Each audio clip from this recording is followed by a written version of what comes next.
অবস্থা খারাপ, দুর্গন্ধ যত জিনিসপত্র দেখতে আছেন এগুলো হইল সব এই যে মাছের খাবার। এগুলো যদি একটা খোলে গন্ধের ঠায় বমি দিয়ে দেবেন।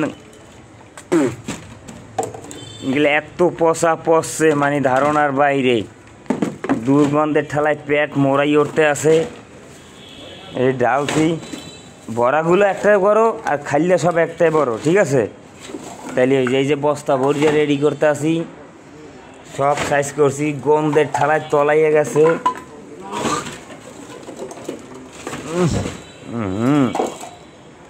এই অবস্থা,